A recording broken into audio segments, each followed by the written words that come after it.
Siamo molto fortunati perché abbiamo bici da unbox.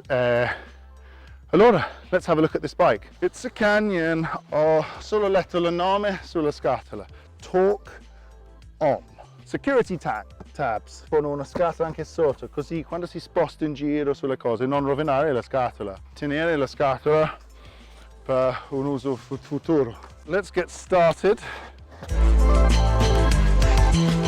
È tutto telaio all'alluminio, ma bello come motore perché vedi subito che mi sembra che abbiamo una forcella di top di gamma, ma Canyon sei bravissimi. Le uniche cose da montare sono, the only thing to put on are the handlebars, which is a 38mm handlebar, and the front wheel.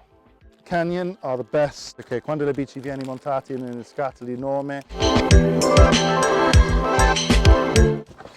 ma vedi che alla fine si può mantenere la bici che non cade, guardi.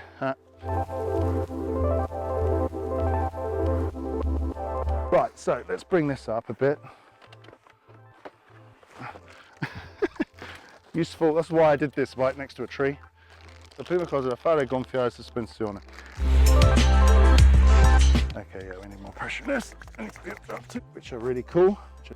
Oh, leaky valve, fight the valve. Absolutely ready, so let's give it a little ride.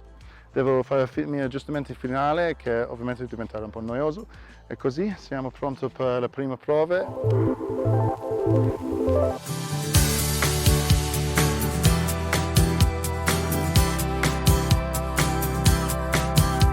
Questo è il Canyon Talk On, il nuovo bici Gravity di Canyon, ruote di 27,5, anteriore di 180 mm, posteriore 175 mm. Un motore Shimano, il EP8, questa è la prima versione seria che stiamo provando. Viene con una batteria di 500 watt, il motore ha una coppia di 85 Nm, la potenza è 250 watt, il limite di velocità è 25 km/h. Il telaio è stato fatto in lega di alluminio, ha un reach abbastanza lungo. Questo è puntare sulla parte di Gravity. Parte essere anche bella da vedere, è una cosa molto funzionante perché Canyon hanno messo Fox come 38 davanti, l'X2 Factory dietro. Mi hanno detto Canyon che hanno preferito una monopiastra perché a questo punto è meglio nelle curve, è più facile fare le curve strette. Dietro hanno creato una dinamica della sospensione e geometria dove, anche secondo Fabian Barel, un salto grande e vieni giù. L'abilità di resistere la G-out è molto importante. Praticamente è una bici racing, una bici elettrica che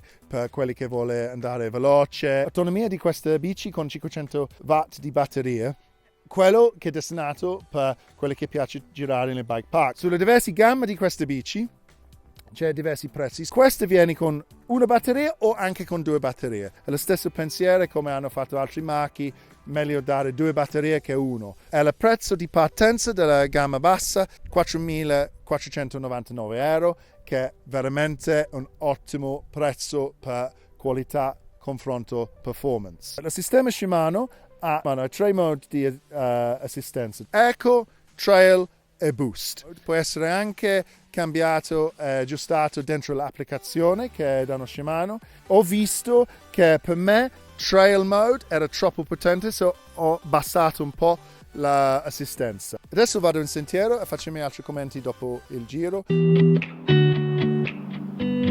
Allora, sono molto contento, è una bici molto liscia e molto stabile, anche con condizioni che ad oggi sono difficili, non sono facili. Ho avuto un sacco di divertimento. È una bici molto veloce, molto profonda, devo un po' di asci di discesa. È molto sensibile, con 175 mm di scossione, è veramente figo, mi piace molto. Anteriore 180 mm, difficilmente di arrivare in fondo alla scossione, è molto fluida. Ancora non ho avuto tempo di sistemare il sistema, ma per prima impressione la forcella, anche lo shock sono praticamente top. Prendo in considerazione queste bici viene a 5.800 euro, sono super contento. Prossima puntata, prossimo test di questo, anche dove abbiamo fatto un po' di challenge di Canyon per capire le possibilità di riding puoi fare con questo tipo di bici elettrico.